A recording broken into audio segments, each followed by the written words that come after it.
ನೆನಿಬೇಕಾದಂಥದ್ದು, ಸ್ಮರಿಸಬೇಕಾದಂಥದ್ದು ಒಬ್ಬ ವ್ಯಕ್ತಿ ಅಂತ ಹೇಳಿದರೆ ನಮ್ಮ ಸಮಾಜ ಸೇವಕರು ಲೀಲಣ್ಣ. ಎಲ್ಲರ ಪ್ರೀತಿ ಪಾತ್ರರಾದವರು. ಒಟ್ಟು ಎಷ್ಟು ವೆರೈಟಿ ಹಾಕಿದ್ರಿ ನೀವು? ನಾವು ಹಾಕಿದ್ದು ಸೌತೆ ಅಂತಲೇ ಹಾಕಿದ್ದು, ಅದರೊಟ್ಟಿಗೆ ಇದೆಲ್ಲ ಮಿಕ್ಸ್ ಆಗಿ ಬಂದಿರಲಿ. ಎಲ್ಲ ಮಿಕ್ಸ್ ಆಗಿದೆ. ಈ ಬ್ರಹ್ಮಲಿಂಗೇಶ್ವರ ದೇವರ ಎದುರು ಗದ್ದೆ ಇರುವಂತಹ ಕೃಷ್ಣಪ್ಪ ನಾಯಕರ ಗದ್ದೆಯಲ್ಲಿ ನಾವು ಈಗ ಈ ಕೃಷಿಯನ್ನು, ಸೌತೆ ಕೃಷಿಯನ್ನು ಮಾಡಿ ಈ ರೀತಿ ನಾವು ಒಂದು ಕೃಷಿಯ ಚಾನಲ್ ಆಗಿ ನಾವು ಅಂಥದ್ದೆಲ್ಲ ಯಾವುದೇ ಕಾರ್ಯಕ್ರಮಗಳು ನಮ್ಮಲ್ಲಿ ಪ್ರಸಾರವನ್ನು ಮಾಡುವುದಿಲ್ಲ. ಆದ್ರೆ ಇದನ್ನು ಯಾಕೆ ನಾನು ಮಾಡ್ತಿದ್ದೇನೆ ಅಂತ ಹೇಳಿದ್ರೆ, ಇದು ಒಂದು ಸೌತೆ ಬೇರೆ ಇದು ಸೌತೆ. ಹೌದೌದು ನೋಡಿ, ಈ ರೀತಿ ಒಳಗೆ ಈ ರೀತಿ ಇದೆ. ನಾವು ಕಲ್ಲಂಗಡಿ ಎಣಿಸಿತ್ತು.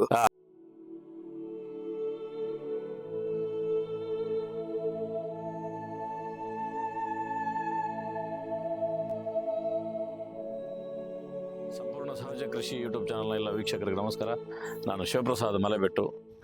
ಸಾಮಾನ್ಯವಾಗಿ ನಾವು ಕೃಷಿಯ ಬಗ್ಗೆ ಹೆಚ್ಚು ಪ್ರಯೋಗಗಳನ್ನು ತೋರಿಸ್ತಾ ಇರ್ತೇವೆ. ಅದರ ಕೃಷಿಯಲ್ಲಿ ಒಂದು ಡಿಫ್ರೆಂಟ್ ಮಾಡಿರುವಂಥ ಒಂದು ಸಂಗತಿಯನ್ನು ತೋರಿಸೋದಕ್ಕೋಸ್ಕರ ನಾನು ಉಡುಪಿ ಜಿಲ್ಲೆಯ ಕಾಪು ತಾಲೂಕಿನ ಮಜ್ಜೂರು ಗ್ರಾಮದ ಕರಂದಾಡಿ ಊರಲ್ಲಿ ಇದ್ದೇನೆ. ವಿಷ್ಣುಮೂರ್ತಿ ದೇವಸ್ಥಾನ ಅಂತೇಳಿ ಅಲ್ಲಿ ಆ ದೇವಸ್ಥಾನದ ಬ್ರಹ್ಮಕಲಶೋತ್ಸವದ ಸಂದರ್ಭದಲ್ಲಿ ಒಂದು ವಿಶೇಷತೆಯನ್ನು ಊರಿನ ಭಕ್ತಾಭಿಮಾನಿಗಳು ಮತ್ತು ಕಮಿಟಿಯವರು ಊರಿನೆಲ್ಲರೂ ಸೇರಿಕೊಂಡು ಒಂದು ಯೋಚನೆ ಮಾಡಿದ್ದಾರೆ. ಏನು ಅಂತ ಹೇಳಿದ್ರೆ, ಸಹಜವಾಗಿ ಬ್ರಹ್ಮಕಲಶೋತ್ಸವ ಅಂತ ಹೇಳಿದ್ರೆ 8-10 ದಿನಗಳ ಕಾಲ ಅನ್ನ ಸಂತರ್ಪಣೆ ನಡೀತದೆ. ಈ ಸಂದರ್ಭ ನಾವು ತರಕಾರಿಯನ್ನು ಎಲ್ಲಿಂದ ತಗೊಳ್ತೇವೆ ಅಂತ ಹೇಳಿದ್ರೆ ಮಾರ್ಕೆಟಿಂದ ನಾವು ತಂದು ಉಪಯೋಗ ಮಾಡ್ತೇವೆ. ಆದರೆ ಸಾವಯವ ರೀತಿಯಲ್ಲಿ ಬೆಳೆದಿರುವಂತಹ ಇದೇ ಭೂಮಿಯ, ಇದೇ ಊರಿನ, ಇದೇ ಗದ್ದೆಯಲ್ಲಿ ಬೆಳೆದಿರುವಂತಹ ಆ ತರಕಾರಿಗಳನ್ನು ಉಪಯೋಗ ಮಾಡಬೇಕು ಅನ್ನುವಂಥ ಕಾರಣಕ್ಕೋಸ್ಕರ ಒಂದು ವಿಶೇಷವಾಗಿ ಬೆಳೆದಿರುವಂತಹ ತರಕಾರಿಯ ತೋಟಕ್ಕೆ ನಾನು ಬಂದಿದ್ದೇನೆ. ನಮ್ಮ ಜೊತೆ ಪ್ರಕಾಶ್ ಶೆಟ್ಟಿ ಇದ್ದಾರೆ, ಈ ದೇವಸ್ಥಾನದ ಒಬ್ಬರು ಪ್ರಮುಖರು. ಈ ರೀತಿ ಒಂದು ಹೊಸ ಐಡಿಯಾ, ಹೌದಲ್ವಾ? ಈಗ ಈ ಐಡಿಯಾಗಳು ಬರುವಾಗ ವಾಪೂಜೆ ಅಂತ ಹೇಳಿ ಅದನ್ನೇ ಡಲ್ ಮಾಡೋರು ಎಷ್ಟೋ ಜನರಿದ್ದಾರೆ. ಅಂಥದ್ರಲ್ಲಿ ನೀವು ಹಿರಿಯರಾಗಿ ಯುವಕರಿಗೆ, ಭಜನಾ ಮಂಡಳಿಯವರಿಗೆ, ಎಲ್ಲರಿಗೆ ಒಟ್ಟು ಸೇರಿಕೊಂಡು ಇದನ್ನು ನೀವು ಮಾಡಿದ್ದೀರಿ. ಹೇಗೆ ಇದು ನಿಮಗೆ ಯೋಚನೆ ಬಂತು? ಬ್ರಹ್ಮಕಲಶೋತ್ಸವ ನಾವು ಕೈಯಾರೆ ಬೆಳೆಸಿದ ತರಕಾರಿಯನ್ನು ಉಪಯೋಗಿಸುವ ಒಂದು ಪ್ರಯುಕ್ತ ಆಲೋಚನೆಯಲ್ಲಿದ್ದು ಎಲ್ಲರಲ್ಲೂ ಒಂದು ಒಮ್ಮತದ ಒಪ್ಪಿಗೆ ಸಿಕ್ಕಿತು. ಆದರೆ ಬ್ರಹ್ಮಕಲಶೋತ್ಸವ ಆ ಬೀಜ ಹಾಕುವ ಸಂದರ್ಭ ನಾವು ಇದಕ್ಕಿಂತ 1 ತಿಂಗಳು ಮೊದಲೇ ನಾವು ಆ ಬೀಜವನ್ನು ಹಾಕಬೇಕಿತ್ತು.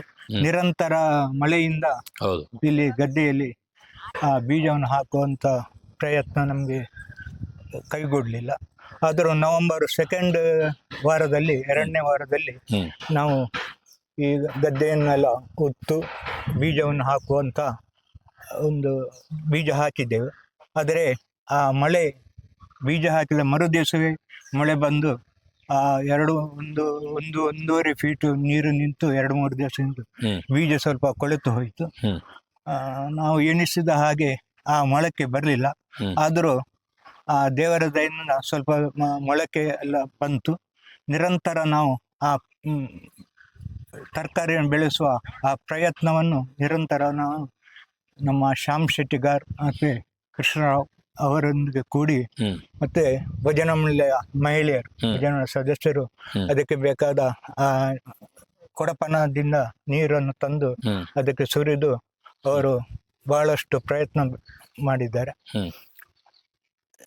ದೇವರ ದಯದಿಂದ ಆ ಬೀಜ ಮೊಳಕೆ ಬಂದು ಇಷ್ಟು ನಮ್ಮ ಪ್ರಯತ್ನದಿಂದ ನಾವು ಈ ಒಂದು ತರಕಾರಿಯನ್ನು ಬೆಳೆಸುವಲ್ಲಿ ಸಾಧ್ಯವಾಯಿತು.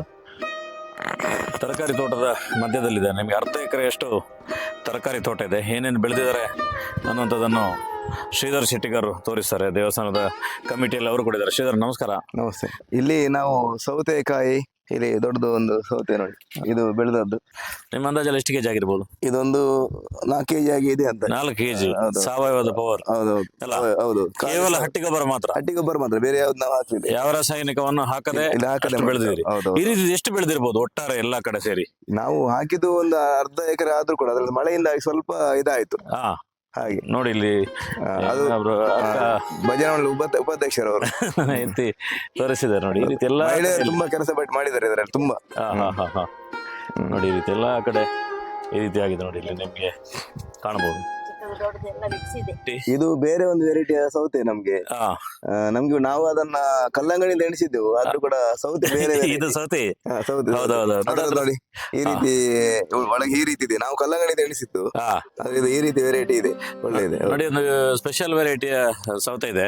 ನಿಮ್ಗೆ ಯಾರಾದ್ರೂ ಇದ್ರೆ ಹೆಸರು ಗೊತ್ತಿದ್ರೆ ನೀವು ನಮ್ಮ ಕಮೆಂಟ್ ಹಾಕಿ. ಯೂಟ್ಯೂಬ್ ಅಲ್ಲಿ ನೋಡಿ ಹೇಗಿದೆ ನೋಡಿ. ತುಂಬಾ ಆಗಿದೆ, ತುಂಬಾ ಆಗಿದೆ. ಇದು ರಾಮಕುಂಬಳಕಾಯಿ ಅಂತ ಹೇಳ್ತಾರೆ ಇದಕ್ಕೆ. ಹಾ ಇದು ಕೂಡ ಆಗಿದೆ.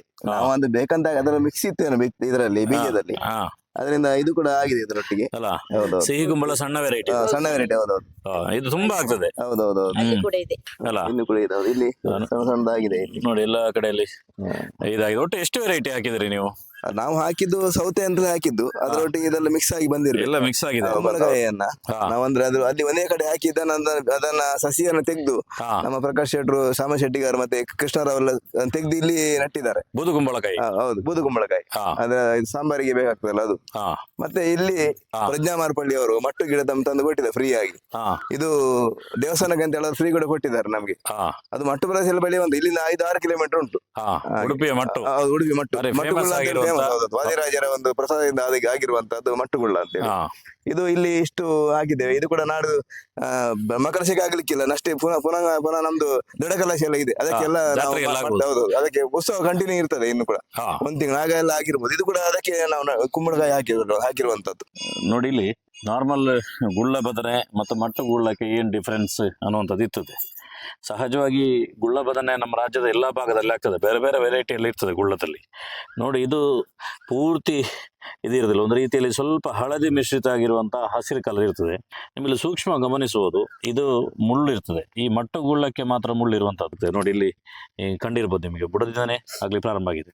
ಇದಕ್ಕೆ ಬ್ರ್ಯಾಂಡ್ ಇದೆ, ಹೊರದೇಶಕ್ಕೂ ಕೂಡ ರಫ್ತಾಗ್ತದೆ. ಸ್ಟಿಕ್ಕರ್ ಹಾಕಿ ಸಿಂಗಲ್ ಆ್ಯಪಲ್, ಪಿಯರ್ಸ್, ಈ ರೀತಿ ಫ್ರೂಟ್ಸ್ಗಳನ್ನು ಮಾರಾಟ ಮಾಡಿದ ರೀತಿಯಲ್ಲಿ ಈ ಬದನೆಯನ್ನು ಈ ಭಾಗದಲ್ಲೆಲ್ಲ ಮಾರಾಟ ಮಾಡ್ತಾರೆ. ನೀವು ಈ ಭಾಗಕ್ಕೆ ಬಂದರೆ ಇದರ ಗಿಡಗಳನ್ನು ತಗೊಂಡು ಹೋಗುವುದು. ಉಡುಪಿಯ ಭಾಗದ ಮಟ್ಟು ಪ್ರದೇಶಗಳಲ್ಲಿ ಈ ಗಿಡಗಳು ನಿಮಗೆ ಸಿಗ್ತವೆ. ಮಜೂರು ಗ್ರಾಮದಲ್ಲಿ ಕರಂದಾಡಿ ಎಂಬ ಒಂದು ಊರು. ಇಲ್ಲಿ ಶ್ರೀ ಆರಾಧ್ಯ ಮೂರ್ತಿಯಾದಂತಹ ಶ್ರೀ ವಿಷ್ಣುಮೂರ್ತಿ ಮತ್ತು ಬ್ರಹ್ಮಲಿಂಗೇಶ್ವರ ದೇವರು 14ನೇ ಶತಮಾನದ ಮೂರ್ತಿ, ಸುಂದರ ಮೂರ್ತಿ. ಹಾಗಾಗಿ ಇದು ಬಹಳ ಅಜೀರ್ಣ ಸ್ಥಿತಿಯಲ್ಲಿತ್ತು. ನಾವೆಲ್ಲರೂ ಗ್ರಾಮಸ್ಥರು, ಪರ ಊರಿನ ಭಕ್ತರು ಎಲ್ಲರೂ ಸೇರಿ, ಭಜನಾ ಮಂಡಳಿ ಎಲ್ಲ ಸೇರಿ ಒಂದು ಆಕಾಂಕ್ಷೆ ಇತ್ತು, ಜೀರ್ಣೋದ್ಧಾರಗೊಳ್ಬೇಕು ಅಂತ. ಹಾಗಾಗಿ ಹೋದ 24ನೇ ಜನವರಿ 31ರಂದು ಸಂಕೋಚಗೊಂಡು ನಾಳ್ದು ಜನವರಿ 30 ಜೀರ್ಣೋದ್ಧಾರ ಮೊದಲುಗೊಳ್ತದೆ. 30ರಿಂದ ಫೆಬ್ರವರಿ 9 ತನಕ. ಇದರಲ್ಲಿ ಫೆಬ್ರವರಿ 3ರಂದು ಪ್ರತಿಷ್ಠೆ, ಫೆಬ್ರವರಿ 6ರಂದು ಬ್ರಹ್ಮಕಲಶೋತ್ಸವ ನಡೆಯಲಿದೆ. ಖಾಲಿ ಬ್ರಹ್ಮಕಲಶ ಅಂತ ಹೇಳಿದರೆ, ಖಾಲಿ ಬ್ರಹ್ಮಕಲಶದೊಟ್ಟಿಗೆ ಅನ್ನ ಸಂತರ್ಪಣೆ ಸರ್ಕಾರಿ ಪೇಟೆಯಲ್ಲಿ ಸಿಗ್ತದೆ. ಆದರೂ ಈ ಬ್ರಹ್ಮಲಿಂಗೇಶ್ವರ ದೇವರ ಎದುರು ಗದ್ದೆ ಇರುವಂಥ ಕೃಷ್ಣಪ್ಪ ನಾಯಕರ ಗದ್ದೆಯಲ್ಲಿ ನಾವು ಈಗ ಈ ಕೃಷಿಯನ್ನು, ಸೌತೆ ಕೃಷಿಯನ್ನು ಮಾಡಿ ನಮ್ಮ ನಾಳೆ ಬರುವಂಥ ಭಕ್ತರಿಗೆ ಸಾವಯವ ಕೃಷಿಯಲ್ಲಿ ಬೆಳೆದಂಥ ಒಂದು ಪದಾರ್ಥವನ್ನು ಪದಾರ್ಥ ಮಾಡಲಿಕ್ಕೆ ಸೌತೆಕಾಯಿಯನ್ನು ಉಪಯೋಗಿಸಬೇಕು ಅಂತ ನಾವು ಇಲ್ಲಿ ನಮ್ಮ ಭಜನಾ ಮಂಡಳಿಯ ಯುವಕರು, ಯುವತಿಯರು, ಊರಿನ ಗ್ರಾಮಸ್ಥರು, ವಯೋವೃದ್ಧರು ಸೇರಿ ನಾವು ಮಾಡಿದ್ದೇವೆ. ಬಹಳ ಚಂದವಾಗಿ ಬಂದಿದೆ. ಆದರೂ ಮಳೆಯ ಕೊರತೆ ಸ್ವಲ್ಪ ಅಡ್ಡಿ ಕೊಟ್ಟಿದೆ. ಇಲ್ಲದಿದ್ದರೆ ಈ ಕೃಷಿ ಒಳ್ಳೆಯ ರೀತಿಯಲ್ಲಿ ಬರಲಿಕ್ಕಿತ್ತು. ಈ ಒಂದು ಕಾರ್ಯಕ್ರಮದಲ್ಲಿ ನೀವೆಲ್ಲರೂ ಪಾಲ್ಗೊಂಡು ಶ್ರೀ ವಿಷ್ಣುಮೂರ್ತಿ ಬ್ರಹ್ಮಲಿಂಗೇಶ್ವರ ದೇವರ ಕೃಪೆಗೆ ಪಾತ್ರರಾಗಬೇಕಂತ ನಾನು ವಿನಂತಿಸ್ತೇನೆ. ಈ ರೀತಿ ಒಂದು ಪ್ಲ್ಯಾನ್ ಮಾಡಬೇಕಾದ್ರೆ ಒಳ್ಳೆ ತರಕಾರಿಗಳನ್ನು ಬೆಳೆದಿದ್ದಾರೆ. ನಾವು ನ್ಯಾಚುರಲ್ ಆಗಿ ಇಂಥದ್ದು ಎಲ್ಲೂ ಸಿಗೋದಿಲ್ಲ, ಭಾರಿ ಅಪರೂಪಕ್ಕೆ. ಇವತ್ತು ಬೇರೆ ಬೇರೆ ಖರ್ಚುಗಳನ್ನು ಮಾಡ್ತೇವೆ ನಾವು ಬ್ರಹ್ಮಕಲಶ ಸಂದರ್ಭದಲ್ಲಿ. ಊರಿನವರ ಸಹಕಾರ ಮೆಚ್ಚುವಂಥದ್ದು ನೋಡಿದಾಗ ತುಂಬ ಖುಷಿ ಆಗ್ತದೆ. ರಾಸಾಯನಿಕ ಮುಕ್ತವಾಗಿ ತರಕಾರಿಗಳನ್ನು ಬೆಳೆದಿರುವಂಥದ್ದು, ನಾವು ಬೆಳೆದ ತರಕಾರಿಯನ್ನು ನಾವೇ ಉಣಬಡಿಸುವಂಥದ್ದು. ಬ್ರಹ್ಮಕಲಶೋತ್ಸವ ಅಂತ ಹೇಳಿದರೆ ಧಾರ್ಮಿಕ ವಿಧಿವಿಧಾನಗಳಿಗೆ ಎಷ್ಟು ಪ್ರಾಮುಖ್ಯತೆ ಇದೆಯೋ ಅದಕ್ಕಿಂತ ದುಪ್ಪಟ್ಟು ಪ್ರಾಮುಖ್ಯತೆ ಅನ್ನ ಸಂತರ್ಪಣೆ, ಅನ್ನದಾನಕ್ಕಿರುವಂಥದ್ದು. ಹಾಗಾಗಿ ಎಷ್ಟೋ ಸಾವಿರ ಸಂಖ್ಯೆಯಲ್ಲಿ ಭಕ್ತಾದಿಗಳು ನಾಡಿದ್ದು ಪುನರ್ ಪ್ರತಿಷ್ಠೆ ಬ್ರಹ್ಮಕಲಶೋತ್ಸವ ಕಾರ್ಯಕ್ರಮಕ್ಕೆ ಆಗಮಿಸುವವರಿದ್ದಾರೆ. ಅವರಿಗೆ ನಾವು ಅತಿಥಿ ಸತ್ಕಾರ ಮಾಡುವಂಥದ್ದು ನಮ್ಮ ಕರ್ತವ್ಯ ದೇವಸ್ಥಾನದ ಪರವಾಗಿ. ಬ್ರಹ್ಮಕಲಶೋತ್ಸವ ಸಮಯದಲ್ಲಿ ವಿಶೇಷವಾಗಿ ನಾವು ಅನ್ನ ಸಂತರ್ಪಣೆಯನ್ನು ಆಯೋಜನೆ ಮಾಡಿದ್ದು.